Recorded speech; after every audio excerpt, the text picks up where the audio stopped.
Good morning, everyone. This is Jennifer Salazar from the Houston Better Business Bureau Education Foundation. Thank you so much for joining us today. We'd like to take a special opportunity to thank all of the veterans across our great country. Thank you so much for your service in keeping us free. Happy Veterans Day on November 11th, 2020. We hope that you have a good one. Did you know that November is National Family Caregivers Month? Thank you to all the caregivers who care for loved ones, family members, and members of our community. Thank you for all the countless hours of taking care of our society. The Better Business Bureau Education Foundation of Houston wanted to bring you a very special presentation this week for Scam of the Week, November 9th, 2020, because it is National Family Caregivers Month. So the presentation we're going to do today is, what the heck were you thinking? How to have the talk with your elder before and after they're scammed. This is a unique situation because think about it. Your whole life, your parents have been giving you advice. Now it's your turn to give your family advice. And we want to show you how to do that with kid gloves and without hurting anyone's feelings, because it is a difficult conversation to have. But first, let's discuss how big the problem really is, because a lot of people don't know. First off, did you know that only 1 in 44 cases are ever reported of elderly being scammed? Also, it's extremely difficult to catch these criminals. And not only that, but people of any age feel stupid, and they shouldn't. How could I be so stupid? Did I really win the lottery? Did I really win $1,000,000? Well, I just gave 10,000. So, and then how could I really be that dumb? They take it personal. And then the scammers threaten them. The scammers threaten to arrest them. The scammers even say, well, I know that you live at this address and we're coming with the sheriff if you don't fork over the money. You'll never get the money back. That is so hard for people to understand. A lot of times in these situations, not only is the criminal never arrested, but we never get the money back. Knowledge is power. Everyone of any age needs to have a plan.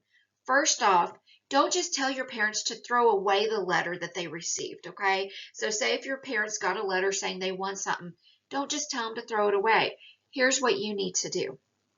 You need to have a talk about how could you win a sweepstakes, especially if you didn't enter one. So you can't win unless you played the sweepstakes. Also, have developed a pre-planned script saying you'll have to discuss the offer with your family first. That's okay to tell anybody that. For example, if I get a phone call and I'm not sure, I won't let them make me make a rushed decision. I want to follow up with my spouse first before I make a decision. You need to tell your parents it's okay. It's okay not to make a rushed decision. Also, remind them that you never pay money or fees to collect lottery winnings. You're not going to pay $1,000 to win $1,000,000. And remember, government agencies don't make unsolicited, which is unwanted phone calls asking for your Medicare or Social Security number or other personal information. It's the government. They already have it. The government's not going to call you over the telephone. The government is not going to send you a text message. Part of having a plan is discussing technology and the internet. For example, you actually need to go online and show your family an example of phishing emails that you've actually received and show them how to know that this is a scammer or not a scammer. A good tip of this is taking your mouse, which is your arrow, and putting it over the email address. Wait about 5 to 10 seconds, and then the real email address will appear. You'll know if it's a scammer or not a scammer. Also, you need to show them the actual email where it says something like to enter to win your gift card, you just need to enter your personal information. Show them that that is a scam because those scammers are just after your information. Also, you need to explain to your family how no one can detect a virus on your computer, and that, for example, if they're on their computer and they get a flashing pop-up saying that there was a virus, you need to tell them don't call that phone number. Because if you do call that phone number, a scammer can then load a real virus to your computer. And lastly, you need to show your family how to block calls on their cell phone. It might take 15-20 minutes, but believe me, it will save them from losing lots of money in the future. Before you're scammed, you need to have a plan. For example, a lot of us do emails and phone calls from friends and family, but guess what? Scammers can and will impersonate our friends and our family. So this is basically what you need to do to stay safe. For example, have a family code word to use in case of an emergency. For example, if you get a phone call like the grandparent scam and somebody calls your parent in the middle of the night saying, Grammy, it's me, it's Jenny, and my passport was stolen and I don't know what to do and I need $100 or I'm going to be stuck in this foreign country and I'm so scared of going to jail and I just don't know what to do. I need $5,000. It was $1,000, but now I need $5,000. Help. Well, guess what? If your parent says, well, what's my code word, Jenny? And they don't have the code word, hang up. It is a scammer. And remember, scammers can and will impersonate any of your family. They can get your information from your family's social media. They can know what your grandchild calls you. They can know if you go by Gigi, Nana, Grammy. They will know that. They may even know the state you live in. They may even know your address. They may even sound exactly like your grandchild because scammers have the technology to mimic voices, and scammers do their research before calling you. You also need to watch out for situations where your family might wire money to Western Union or MoneyGram or purchase gift cards for the caller. These are situations you really need to talk about. For example, say if it was the grandparent scam and Jenny lost her passport like we were just talking about, and Jenny needs you to send money in gift cards. You need to tell your loved one that is a red flag. You need to tell your loved one to consult with you first. And if Jenny says, please don't tell mom and dad, please don't tell anybody, nobody needs to know, that's another red flag. Don't ever do anything without consulting a family member first. And that's for anybody of any age, because this is your money. Also, talk to your family about Facebook and online dating scams. Share recent articles. If you need articles, contact us at the BBB Education Foundation. We have plenty of them. Anyone at any time can fall victim to the romance scam, and it can happen on Facebook. For example, if your family member is very lonely and they get a friend request from somebody they might have known years ago or somebody new, it could be someone trying to trap them in the romance scam. And don't think that mom and dad won't date. They might not tell you. So it's good to have open communication. Something that you really need to discuss with your elder is handling investments.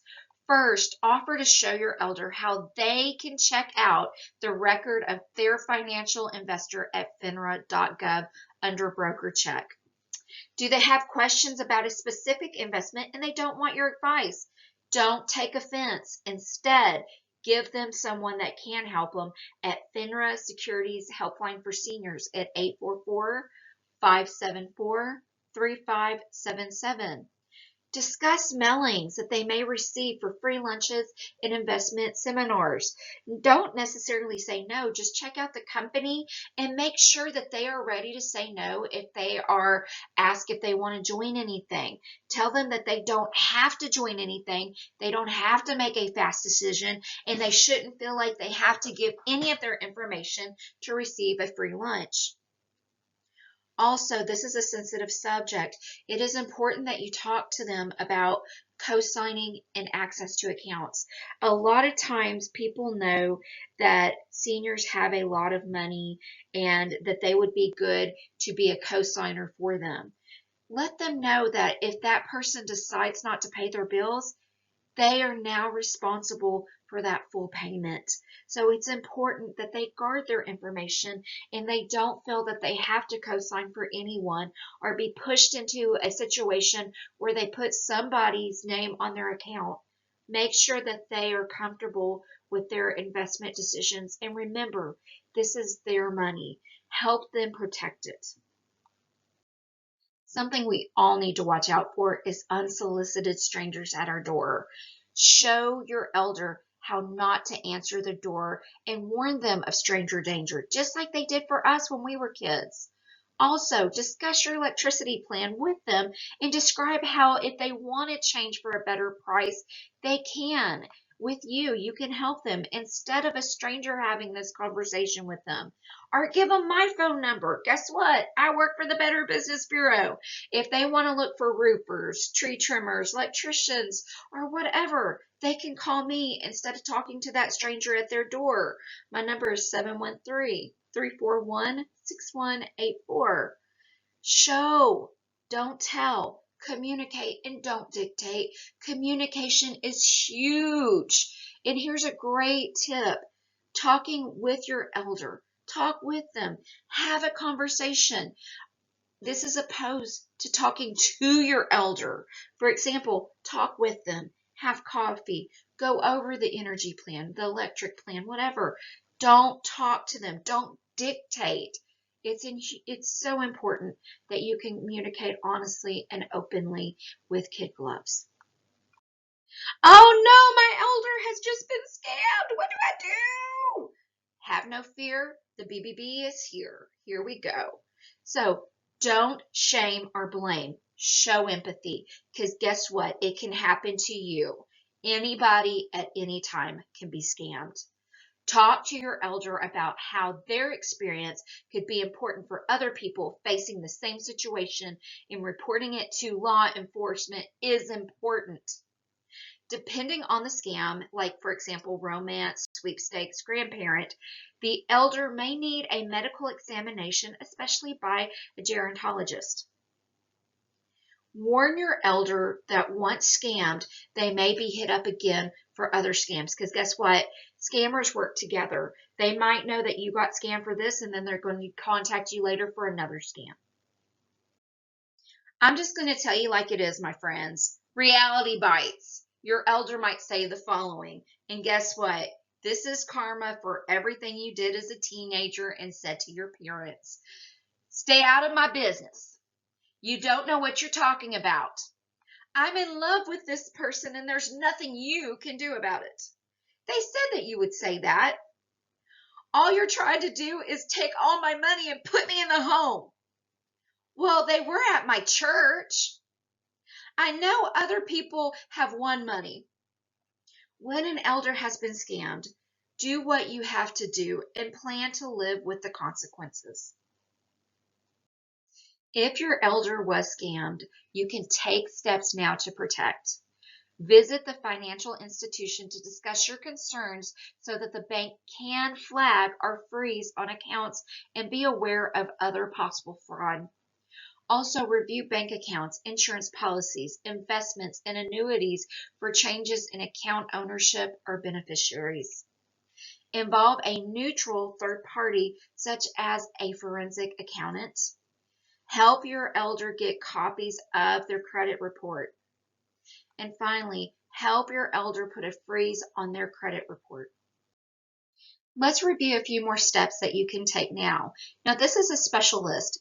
This list only takes effect when the elder is determined by at least one designated person, generally a physician, to be mentally incapable of managing his or her own affairs. You should have their mail routed to a post office box opposed to their home. You should put their address on an opt-out list with the Direct Marketing Association. I've listed their link there for you all. You should change, unlist landlines and cell phones. You can also sign up for a robocall blocker. You should review wills, trust, and powers of attorney if you're allowed to do so. Look into a so-called springing power of attorney. There are also new technologies that offer new protections, and we've listed their websites here. The first one is EverSafe. The next one is TrueLink Financial, and the last one is Silver Bills. Before I end this week's Scam of the Week, I want to review some final thoughts with you all. First off, trusted individuals, about 60% of financial exploitation is committed by family members or caregivers. So in reality, who really determines who is really trustworthy? Enrollment in these types of programs tend to come after an incident has occurred. No one thinks to do it before, and that's the sad part. A lot of this happens after the fact. By the time we actually notice something is not quite right, the damage could already be done. Please, my friends, report your elder to Adult Protective Services if you think that something is wrong. Report it. Thank you all so much for joining us today for Scam of the Week. Again, on behalf of the BBB Education Foundation in Houston, Texas, thank you to all of our veterans who served for us and who kept our country safe. Happy National Caregivers Month to all of the caregivers out there. Thank you for everything that you do. Again, my name is Jennifer Salazar. I'm also the director of the Texas Senior Medicare Patrol. If you need to report Medicare fraud or abuse, call us at 888-341-6187. You can always call me directly at 713-341-6184 or email me at jsalazar@bbbhou.org. Thank you and have a great week.